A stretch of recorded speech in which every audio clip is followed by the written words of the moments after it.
Ito ang mga sagot niya sa akin. Dili bong pinakalisod,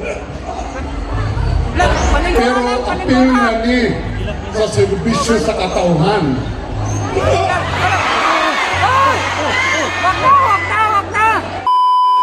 Baka sumayaw ako. Medyo dahan-dahan ang aking pananalita ngayon sapagkat kung sundin ko ang talumpati ni Atty. Abisado kanina, baka hindi ko matatapos ang aking speech. Magandang hapon po sa lahat ng mga kababayan kong matagal nang napagkaitan makapiling ang pinakamamahal ng punong bayan at Pangulo, pinakamagiging na Pangulo ng mahal nating bansa, si Mayor President Rodrigo Roa Duterte. Ngayong araw na ito ay pinagdiriwang natin ang ika-81 kaarawan ni Mayor Duterte sa di kanais-nais o di kaaya-ayang sitwasyon. Ito ang pangalawang taon na siya ay nasa loob ng piitan upang ipagdiwang ang kanyang kaarawan. Mahigit na isang taon na siyang nag-iisa. Di kapiling ang mahal niya sa buhay. Di kapiling ang sambayan ng Pilipino. Pinagtaksilan at dinukot ng mga traidor nating mga kababayan. Labag ito sa kanyang kalooban at sa ating mga batas na dalhin siya sa banyagang lugar upang litisin sa mga bintang na dapat kapwa nating Pilipino ang siya lamang ang dapat dumidingig at umatol. Crime against humanity daw. Samantalang buong-buo ang tiwala, pagmamahal at suporta ng buong sambayanang Pilipino. Alam po ninyo, napakasakit mawalay sa lugar na inyong pinaglakihan at malapit sa inyong puso. Sa akin po, ito ang lungsod ng Davao. Nung ako po ay nasa murang edad pa lamang, ang aming pamilya ay pilit na lumipat sa ibang lugar upang ilayo ang mahal kong ama sa pagsubok sa politika. I always pleaded for my parents to allow me to stay in Davao City with my relatives. Ngunit hindi ako napagbigyan. Ano ba kaya kung ikaw ay pilit na iniwalay sa lugar na iyong pinamunuan ng may buong tapang at malasakit bilang punong bayan, pangalawang punong bayan, at representante sa higit kumulang na 30 taon at higit sa lahat 6 na taon bilang Pangulo ng bansa. Noong pakikita namin sa loob ng kanyang piitan, tinanong ko siya kung ang pinagdaanan niyang panghihigpit, pagtukot at pagtataksil ng mga Pilipinong traidor ay ang pinakamabigat niyang karanasan sa buong buhay. Ito ang mga sagot niya sa akin. Dili bong pinakalisod ang COVID.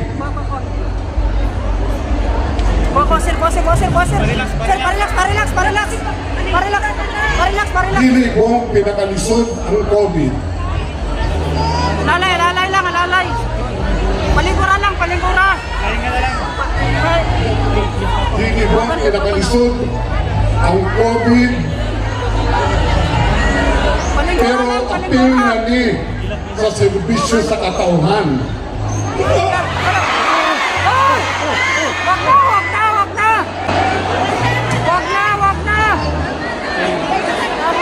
Okay. Sabay mo siya na ni Ibig Pwede mag-inom.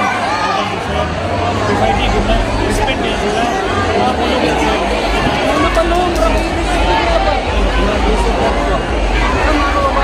Parang nabilaukan siya.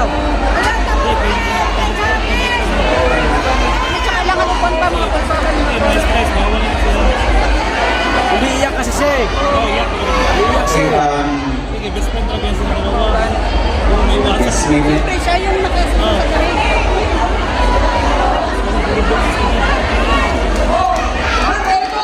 Medic, please. Medic. Medic, please. Ayaw tapo kay, ayaw tapo Our kay. representatives from Kainit. 911 or Ayaw tapo kay, para makakuha ng hangin. Ayaw tapo kay, ayaw tapo Oh, kay. itong responder na to, no, paliw.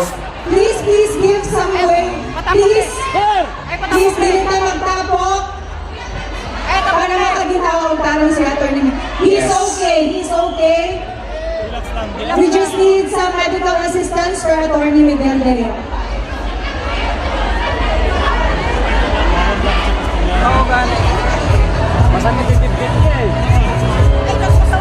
Thank you very much, ma'am. We have a volunteer.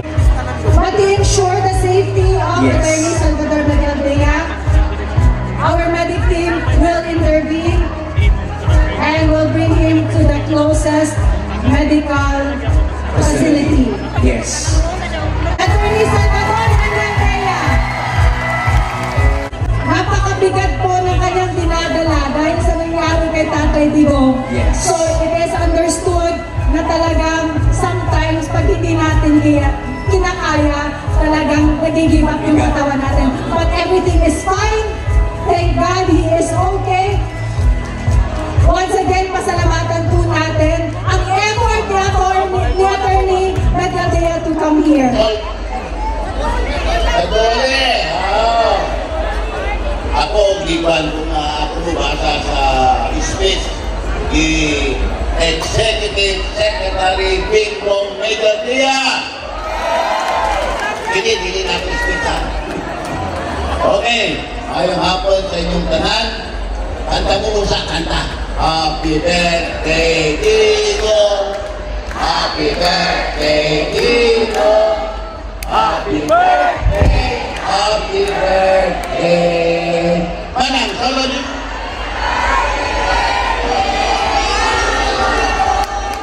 Okay, si Manang. Murag sinora-honor.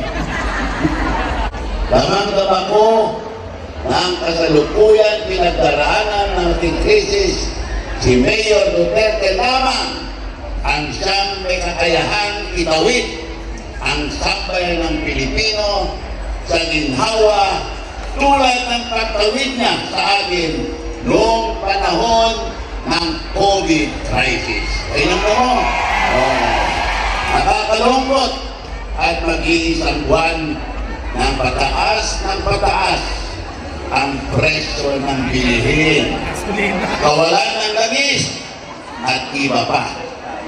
Kamakailan lamang nagdeklara ng state of national emergency. Pinagmamalaki pa na pinakauna daw ito sa buong mundo. Kakakon. Siyempre naman, wala kasi talaga silang handang kakayahan maski na nung wala pang krisis at anumang mga krisis. Magaling lamang sila umanda at ayusin ang kanilang malalaking maleta. Ano ba kailangang maleta yan? Meron! Ay sus, matandaan ninyo, may nag-alok sa akin ng 1 billion para tumakbo sa Davao. Sus, kung gidawat na ako ito, siguro mga 1,000 maleta ang lahat ng tao. Pero, imang ko mahilig sa maleta. Ayan, nakakalungkot na tayo ay nasa ilalim. Wala. Maleta na ni. Walangan. Wala na ang maleta.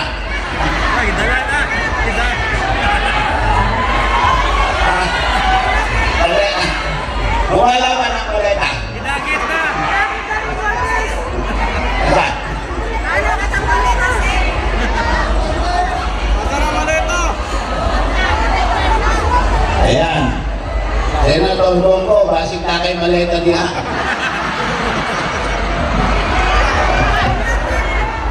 Ako, Secretary Del Lorenzana. Ilan ba ang dala mong maleta? Galing Manila. Ayan. Yung mga tao doon, nakakaya, mga limpit. Yung mga congressman doon, 10 maleta. Puno-puno ng pera. Ayan. Ayan. Tuloy ko nakakalungkot na tayo ay nasa ilalim ng napakababaw nilang pamumuno sa panahong ito. Minsan, ako ay nabansagang best friend ng bayan. Napakalaking karangalan, pero sa tutulan, iisa lamang ang best friend ng bayan. Sa amin, sa 6 na taon kong pinagsisilbihan kay Mayor Duterte, di ko siya nakitang umatras sa serbisyo para maayos lamang ang kapakanan ng bawat Pilipino at bawat Katoliko. Sintro! Siya ang tunay na best friend ng bayan. Pero alam niyo, ako ang best friend ni Digong. Kasama ko yan sa YMCA, 1964 hanggang 1970. Oo, palagi kami kumakain ng adobong iro. Ayan, hindi man natin siya kapiling sa kanyang karawan ngayon. Lagi nating iparama sa kanya ang buong nating pagmamahal at sabay-sabay natin ilinin sa ating mga dasal. Buong may kapal na ibalik siya sa bayan. Baka nagkakaling ibang bayan na dalhin. Pinamumunuan niya ng may buong tapang at malasakit. Bayang minahal. Minahal niya ng mahigit pa sa kanyang buhay. Ganyan magmahal si Tatay Digong. Ibalik si Tatay Digong. At sabay-sabay natin isigaw, Happy Birthday, Tatay Digong! Happy Birthday, Tatay Digong! Amen! Happy Birthday, Tatay Digong! Amen! Happy Birthday, Tatay Digong! Maraming salamat at salamat. Sa atong mga kaitsurang Muslim, sa akong mga silingan nganhi sa Davao, isapod ko ka Davawin nyo.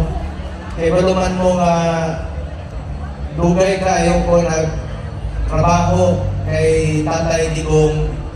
Si Tatay Digong nahimo na nako ng murag amahan nako, sobra pa sa amahan.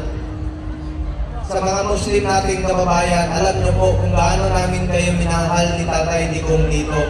Pantay-pantay ang trato niya sa inyo rito. Ako nga mismo inuutosan niya noon na pumunta sa mga mosque para sa mga mahihirap na Muslim na gusto mag-Hajj. Ganun po siya. Pagtrato ng mga kababayan natin, mahal na mahal niya at pantay-pantay. Dahil lahat tayo, Kristiyano, Muslim, kapatid tayong lahat.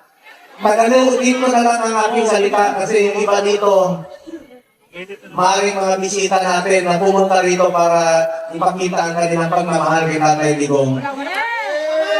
Alam nyo, ito yung tingin ko na pinakamalungkot na birthday sa buhay ni Tatay Digong. Simpleng tao lang yan si Tatay Digong. Alam nyo yan, di ba? Napakasimpleng tao. Tuwing birthday niya, marami niyang sinasabi sa akin noon, kung ayaw kong lumabag, magpakain ka lang dyan sa mga, dyan sa Smoky Mountain, o minsan doon sa Santa Ana, sa mga scavengers. Makainin mo sila, yung mga cancer patients. Sabi niya, ayaw ko lumabas. gusto ko mag-isa lang ako, kasama ko ang aking mga anak o apo. Ganun po kasimple si Tatay Digong tuwing birthday. Pero, iba po ang sitwasyon ngayon. Mag-isa lang po siya. Wala siyang kausap, wala siyang kasama. Pakiusap ko lang po sa inyo, ipagdasal po natin si Tatay Digong. Huwag tayong tumigil sa pagdasal sa kanyang kaligtasan, kalusugan at kalayaan. Huwag tayong tumigil. Alam niyo si Tatay Digong, ginawa lang niya yung trabaho niya para sa bayan. Hindi na dapat tatakbo ng presidente nun eh. Ininit ng tao. Ngayon, nagserbisyo po siya sa atin. Ginawa niya po ang lahat para sa kinabukasan ng ating anak. Kaya, nakakalungkot lang po. Isa ito sa pinakamalungkot na birthday ni Tatay Digong na mapalayo po sa ating mga kababayan. Mga dabawin niyo, mga minamahal kong kababayan, salamat sa inyong pagmamahal kay Tatay Digong. Sana po ang inyong pagmamahal kay Tatay Digong, may pakiusap lang po ako sa inyo. Mahalin niyo rin po ang kanyang buong pamilya na nagsiservisyo rin po sa ating mga kababayan. Salamat rin po sa mga kasamahan niya rito. Ito, karamihan dito, nakasama pa niya sa City Council noon, sila Councilor Dayanghira, Councilor Alrayan Alejandre. Yung iba, mga anak na po, si Councilor Acosta, Councilor Tech, Bangko, Councilor Villapuente, Councilor Bumbuyan, Councilor Maripot. Anak na po ito, ng mga anak, kasama niya. Tapos, And of course, ang ating mga kasamahan po sa tao. kabinete ni Tatay Digong na patuloy pong nagmamahal, nagdadasal po kay Tatay Digong. Mga cabinet secretaries niya, nandito rin po kanina. Ayan, si Attorney Jimmy Bonloc, ang ating future senator din po. At kasama ko po yan sa Duterte. At si Congressman Cardema, chairperson ng NYC. Siya yung sa Duterte Party List. Very, nandiyan pa rin po na patuloy na nagmamahal. Mora to, kanang hangin lang ko sa inyong tanan. Dili ka mo undang sa pag-ampo sa maayong panlawas o maayong kahitang ni Tatay Digong. Kaya ba naman mo, giun sa pagpalangga ni Tatay Digong. Habang na simple tao, sa tinood lang, kung nasakitan mo, kung nasaktan mo kayo, at nasaktan po ako dahil halos araw-araw kong kasama si Tatay Digong since 1998 hanggang 2022 dahil umuwi na siya rito. Ako, may trabaho po ako sa Manila. Pagkabuntag yun na, pagmata niya, mamumusta, unsa na kahintang sa tao, unsa na kahintang sa syudad. Antod, kato na himo sa presidente.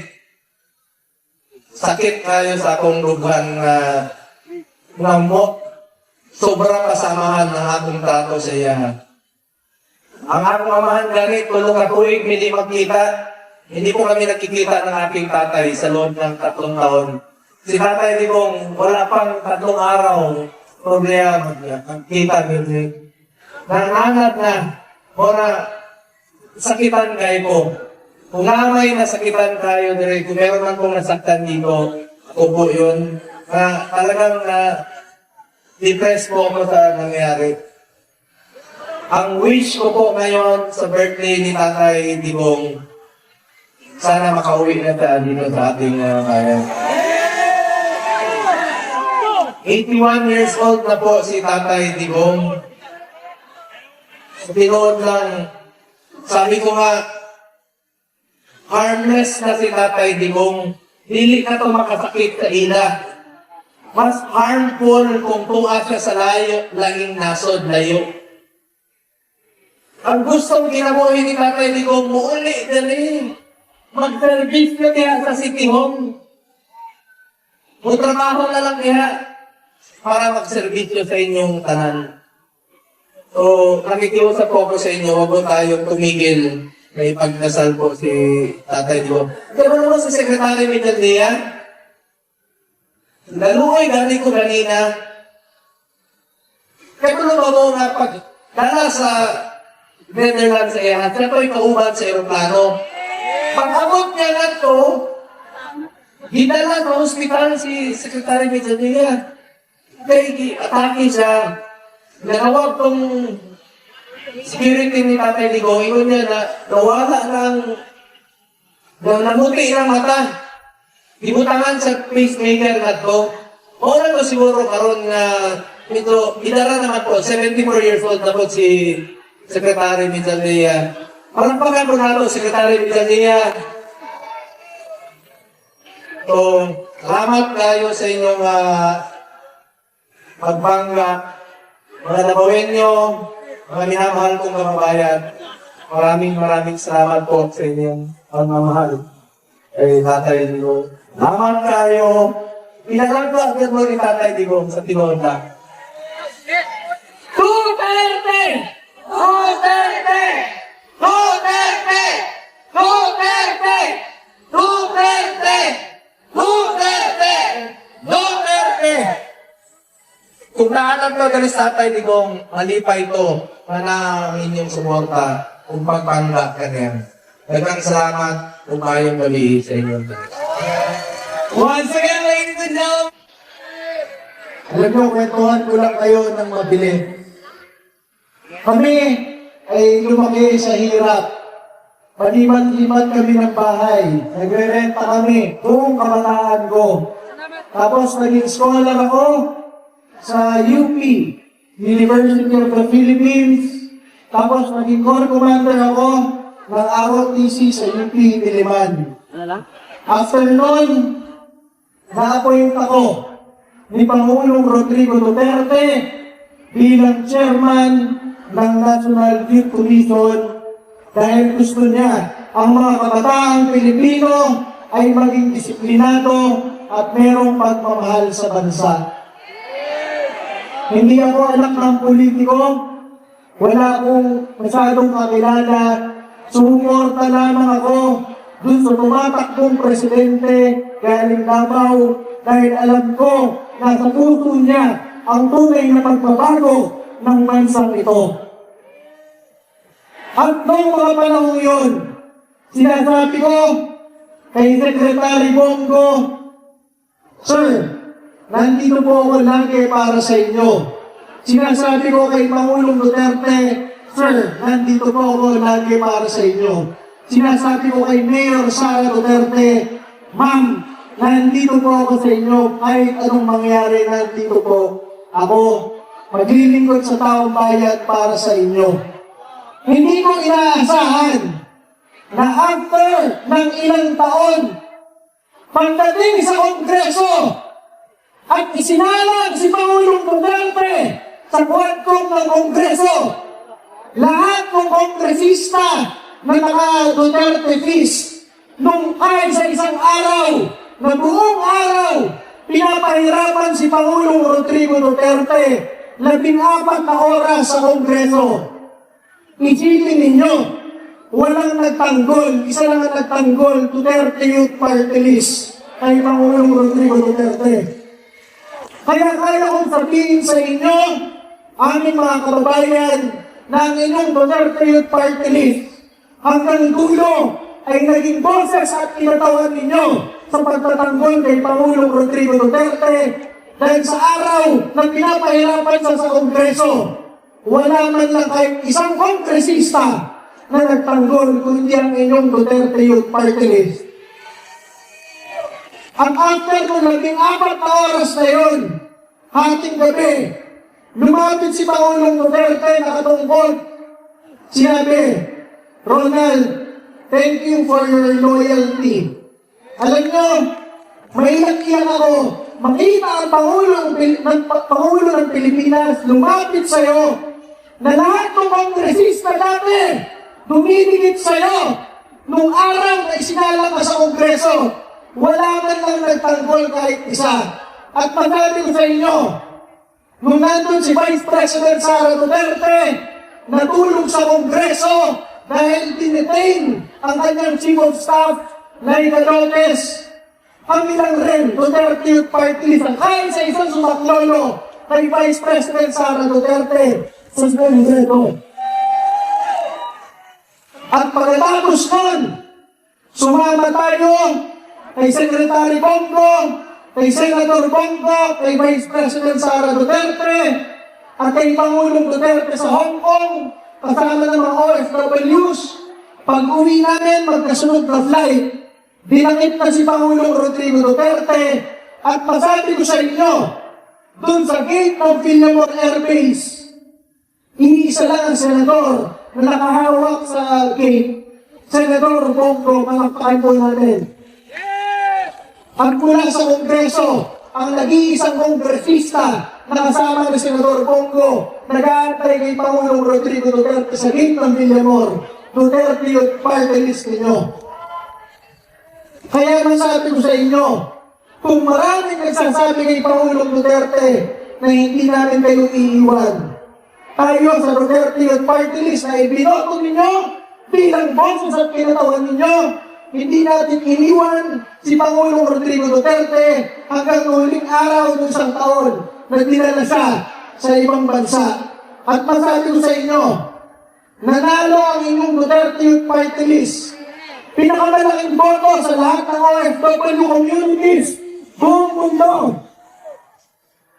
Kahit yung mga pulis at sundalo, ang pinakamalaking boto, Duterte Youth Party List. Pero kahit tayo yung nanalo, hindi tayo nakaupo. Pero walang problema yan. Ang ating loyalty sa inyo, sa taong bayan, sa Pangulong Rodrigo Duterte, at sa pamilya Duterte na nagtataguyod ng bansang ito ay laging naririto at isang malaking karangalan para sa ating lahat. Mabuhay ang Pangulong Rodrigo Duterte. Happy birthday, Tatay Digong. Thank you very much. Maraming salamat once again. Sabihin, salamat sa inyong pagsuporta sa pamilya Duterte. Tingnan mga solo ng pamilya. Naisuko. Naharap lang ko kaya natay mga bisita taga Manila. Malungkot din kami. Kapag tulungan lang ang nabilin. Bila si Sarah, walang muna rin. Isa katuloy na lang mo, wala na mapasarkitan. Pero sa akong kasi kung sa akong ganang makaulit man siya. Natulong ko nga pag-ulit niya sa nagpada siya magsugod sa pagsangkong alay ng administrasyon. Abangan na si Vice President yan anak para libuhon ang Pilipinas sa mga tao. So, ano lang ta? Base sa history natin, ano nangyari sa kanyang tatay na noon ay nakulong din si Ninoy Aquino. Alam naman natin ang resulta. Naging presidente yung asawa, pati anak. So, ganoon din ang mangyayari sa bongbong na ito. Mas masakit ang mangyari sa kanya kasi ma-excel siya dito sa Pilipinas, hindi na siya makabalik. Doon na rin siya mamatay. Ibang bata. Laban na tayo, huwag tayo mawala ng pagkara at sigurado ko makakawin yung kapatid namin. Salamat. Sabay tayo. Happy birthday, Tatay Digong. 2, 1. Happy birthday to you. Happy birthday to you. Happy birthday. Happy birthday. Happy birthday to you. One more time, mas mabilis.